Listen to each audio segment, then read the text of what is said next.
ഒരു കൊലപാതക കേസിലെ പ്രതിയായിട്ടാണ് ഷെറിൻ ജയിലറയിലേക്ക് കടന്നു ചെല്ലുന്നത്.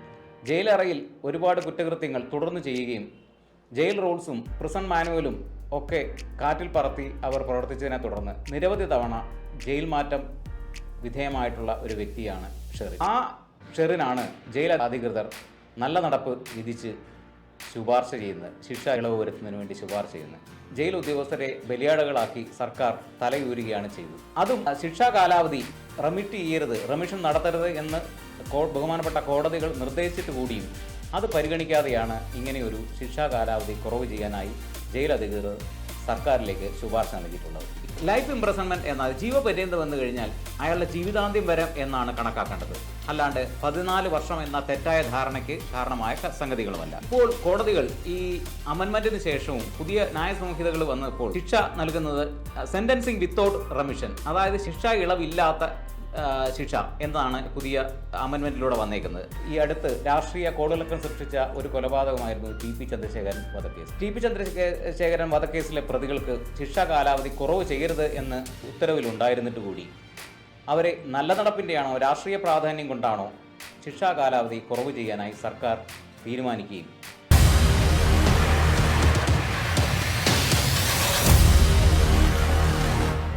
നമസ്കാരം. ഭാസ്കർ കാർണവർ വധക്കേസിലെ പ്രതിയായ ഷെറിൻ്റെ ശിക്ഷാ കാലാവധി കുറവ് ചെയ്യുന്നതിനെ സംബന്ധിച്ച് വാർത്തകൾ നിറയുകയാണ്.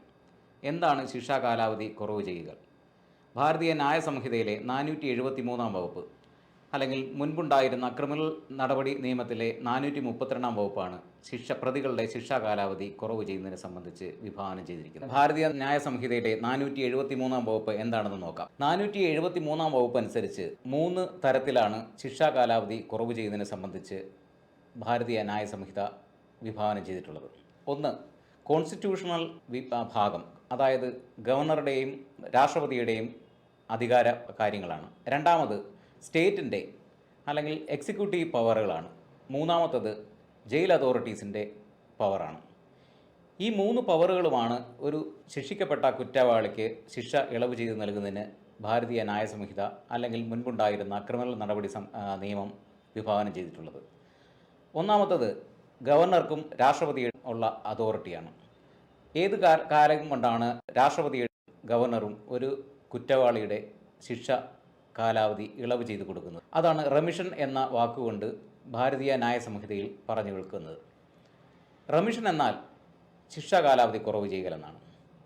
അത് ഏറ്റവും കൃത്യതയോട് ആ അധികാരം ഉപയോഗിക്കുക എന്നുള്ളതാണ് നമ്മുടെ നിയമ സംഹിത മുന്നോട്ട് വച്ചിട്ടുള്ളത്.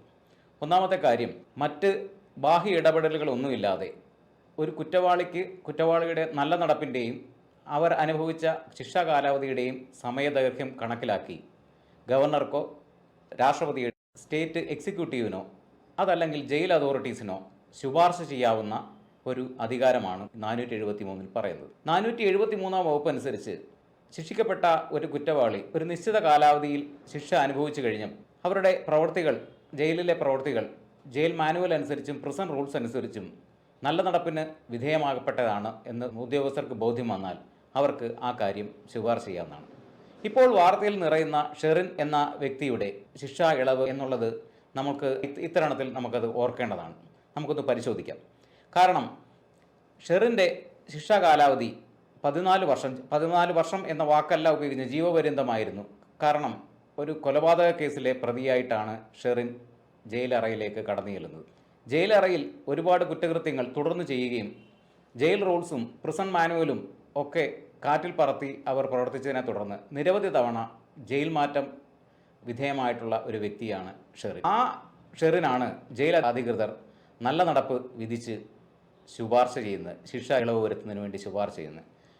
ജയിൽ അധികൃതരുടെ ശുപാർശയെ തുടർന്നാണ് കൗൺസിൽ ഓഫ് മിനിസ്റ്റേഴ്സ്, അതായത് നമ്മുടെ മന്ത്രിസഭ, അങ്ങനെ ഒരു പ്രത്യേക ഉത്തരവ് പ്രകാരം അവർക്ക് ശിക്ഷാ കാലാവധി കുറവ് ചെയ്യുന്നതിന് വേണ്ടി അനുവദിച്ചത്. ആ സർക്കാരിൻ്റെ ശുപാർശ ഗവർണർക്ക് ഇപ്പോൾ നൽകിയിരിക്കുകയാണ്. ശിക്ഷാ കാലാവധി കുറവ് ചെയ്യുന്നതിനെ സംബന്ധിച്ച് നിരവധിയായ കേസ് ലോസ് നമ്മുടെ ഈ ഭാരതത്തിലുണ്ടായിട്ടുണ്ട്. നമ്മൾ കേട്ടിട്ടുള്ള ഈ അടുത്ത് രാഷ്ട്രീയ കോളിളക്കം സൃഷ്ടിച്ച ഒരു കൊലപാതകമായിരുന്നു ടി.പി. ചന്ദ്രശേഖരൻ വധക്കേസ്. ടി.പി. ചന്ദ്രശേഖരൻ വധക്കേസിലെ പ്രതികൾക്ക് ശിക്ഷാ കാലാവധി കുറവ് ചെയ്യരുത് എന്ന് ഉത്തരവിലുണ്ടായിരുന്നിട്ട് കൂടി അവരെ നല്ല നടപ്പിൻ്റെയാണോ രാഷ്ട്രീയ പ്രാധാന്യം കൊണ്ടാണോ ശിക്ഷാ കാലാവധി കുറവ് ചെയ്യാനായി സർക്കാർ തീരുമാനിക്കുകയും സർക്കാർ നിർദ്ദേശം നൽകുകയും അതിൻ്റെ അടിസ്ഥാനത്തിൽ ജയിൽ അധികൃതർ അവരുടെ നല്ല നടപ്പിൻ്റെ കാര്യങ്ങൾ റിപ്പോർട്ട് ചെയ്യുകയും ചെയ്തു. നമുക്കറിയാം, ആ റിപ്പോർട്ട് ചെയ്ത ജയിൽ ഉദ്യോഗസ്ഥരെ ബലിയാടുകളാക്കി സർക്കാർ തലയൂരുകയാണ് ചെയ്തത്. അതും ശിക്ഷാ കാലാവധി റെമിഷൻ നടത്തരുത് എന്ന് ബഹുമാനപ്പെട്ട കോടതികൾ നിർദ്ദേശിച്ചിട്ട് കൂടിയും അത് പരിഗണിക്കാതെയാണ് ഇങ്ങനെയൊരു ശിക്ഷാ കാലാവധി കുറവ് ചെയ്യാനായി ജയിൽ അധികൃതർ സർക്കാരിലേക്ക് ശുപാർശ നൽകിയിട്ടുള്ളത്. അടുത്ത മറ്റൊരു കേസ് ഗുജറാത്ത് കലാപത്തിൽ 2012 ഗുജറാത്ത് കലാപ കേസിൽ ബിൽക്കിസ് ബാനു എന്ന് പറഞ്ഞ ഒരു സ്ത്രീ, അവരിന്ന് 46-47 വയസ്സോളം പ്രായമുള്ള ഒരാളായി മാറി. അവർ സുപ്രീം കോടതി നൽകിയ ഒരു അപ്പീലാണ് ഈ വീണ്ടും റെമിഷനെ സംബന്ധിച്ച്, അല്ലെ ശിക്ഷാ കാലാവധി കുറവ് ചെയ്യുന്നതിനെ സംബന്ധിച്ച് നമ്മുടെ പത്രമാധ്യമങ്ങൾ, നമ്മുടെ ദൃശ്യമാധ്യമങ്ങളിലൊക്കെ ഈ അടുത്ത് കേട്ട മറ്റൊരു കോളിളക്കം സൃഷ്ടിച്ച സംഭവം. ബിൽക്കിസ് ബാനു കേസിനകത്ത് ഗുജറാത്ത് കലാപത്തിൽ ശിക്ഷിക്കപ്പെട്ട 11 പേരെ ശിക്ഷാ ഇളവ് നൽകുവാൻ ഗുജറാത്ത് സംസ്ഥാന സർക്കാർ ഉത്തരവിടുകയായിരുന്നു. യഥാർത്ഥത്തിൽ ട്രയൽ നടത്തിയത് മഹാരാഷ്ട്ര സംസ്ഥാനത്തിന്റെ പരിധിയിലുള്ള ബോംബെ കോടതിയിലാണ്. സുപ്രീം കോടതി അതിൽ കണ്ടെത്തിയത്, ബിൽക്കിസ് ബാനു നൽകിയ അപ്പീലിൽ അത് കണ്ടെത്തിയത്, ഗുജറാത്ത് സംസ്ഥാനത്തിന് അങ്ങനെ ഒരു തീരുമാനമെടുക്കാൻ കഴിയില്ല എന്നുള്ളതാണ്. അതാണ് ഈ അടുത്ത് 473 വകുപ്പ് പ്രകാരമുള്ള ഉത്തരവുകളെ സംബന്ധിച്ച് സുപ്രീം കോടതിയുടെ ഇടപെടലുണ്ടായത്. ഭാരതീയ ന്യായ സംഹിതയിലെ 474 വകുപ്പ് ശിക്ഷാ കാലാവധി കുറയ്ക്കൽ എന്നുള്ള ഭാഗമാണ്. Commutation of sentence. എന്താണ് കമ്മ്യൂട്ടേഷൻ ഓഫ് സെന്റൻസ് അല്ലെങ്കിൽ ശിക്ഷാ കാലാവധി കുറയ്ക്കൽ? 474 വകുപ്പ് പറയുന്നു, വധശിക്ഷയ്ക്ക് വിധിക്കപ്പെട്ട ഒരാൾക്ക് സർക്കാരിന്, അപ്രോപ്രിയേറ്റ് ഗവൺമെന്റിന് വേണമെങ്കിൽ ജീവപര്യന്തം ശിക്ഷിച്ച ഒരാൾക്ക് ശിക്ഷാ കാലാവധി 7 വർഷമായി 7 വർഷമോ അതിൽ കൂടുതലോ ശിക്ഷ അനുഭവിച്ചു വരുന്ന അല്ലെങ്കിൽ ശിക്ഷിക്കപ്പെട്ട ഒരാൾക്ക് 3 വർഷത്തിൽ കുറയാത്ത ശിക്ഷ അനുഭവിക്കുന്നതിനും 7 വർഷത്തിൽ താഴെ ശിക്ഷിക്കപ്പെട്ട ഒരാൾക്ക് ഫൈൻ ഈടാക്കി അവരെ വിട്ടയക്കുന്നതിനും കഠിന തടവിന് വിധിക്കപ്പെട്ടവരെ സാധാരണ തടവിന് വിധിക്കുന്നതിനുമുള്ള അധികാരമാണ് കമ്മ്യൂട്ടേഷൻ ഓഫ് സെന്റൻസ് എന്ന 474 വകുപ്പ് വിഭാവനം ചെയ്യുന്നത്. അതിനെ തുടർന്ന് 475 എന്നൊരു വകുപ്പ് ഭാരതീയ ന്യായ സംഹിതയിൽ ഒരുക്കുകയുണ്ടായി. 475 വകുപ്പ് 1978 ക്രിമിനൽ നടപടി നിയമത്തിലെ അമെൻമെന്റിൽ 433A എന്ന വകുപ്പിന് തുല്യമായ വകുപ്പാണ്. ആ വകുപ്പ് ഒരുപാട് കോൺട്രവേഴ്സിക്ക് കാരണമായിട്ടുള്ളതാണ്. കാരണം വധശിക്ഷ നൽകിയവർക്ക് വധശിക്ഷ അനുഭവിക്കാനായി കോടതി വിധിക്കപ്പെടുകയും ആ 474, അതായത് പുതിയ ആക്ടിലെ ഭാരതീയ ന്യായ സംഹിതയിലെ 474 വകുപ്പ് അനുസരിച്ച് കമ്മ്യൂട്ട് ചെയ്യപ്പെടുകയും ശിക്ഷാ കാലാവധി ഇളവ് ചെയ്തു കൊടുക്കുകയല്ല, കുറച്ചു കൊടുക്കുന്നതായ കമ്മ്യൂട്ടേഷൻ ഓഫ് സെന്റൻസ് എന്ന ഭാഗത്തിലോ വധശിക്ഷയിൽ നിന്ന് ലൈഫ് ഇംപ്രസ്മെന്റ്, ജീവപര്യന്തം വരെയുള്ള തടവോ ആക്കിയുള്ള ആൾക്കാർക്ക് ശിക്ഷാ കാലാവധി കുറവ് ചെയ്യണമെങ്കിൽ 14 വർഷത്തിൽ കുറയാത്ത ശിക്ഷ അവരനുഭവിച്ചിരിക്കണം. ഇതാണ് 475 വകുപ്പ് പ്രകാരം പറഞ്ഞിരിക്കുന്നത്.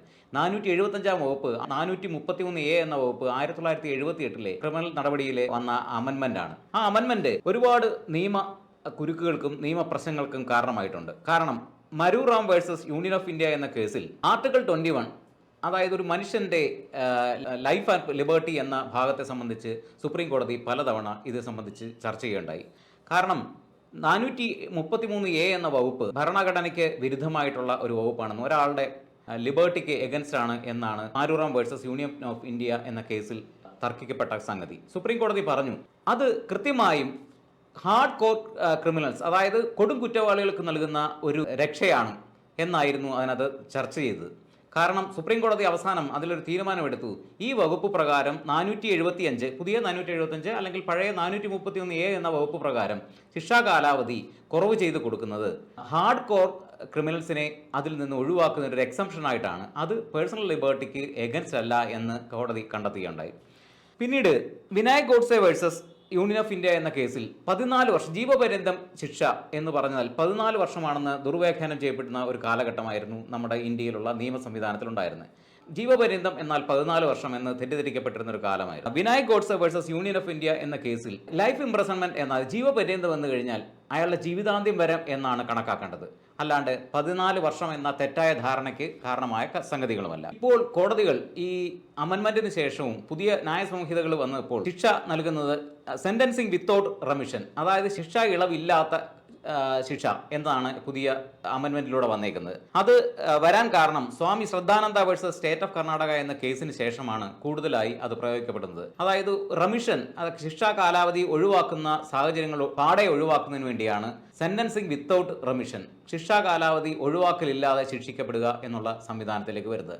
ഈ സാഹചര്യത്തിലാണ് നമ്മളുടെ ഷെറിൻ കേസ്, ഭാസ്കര കാർണവർ കേസിൻ്റെ പ്രസക്തി വരുന്നത്.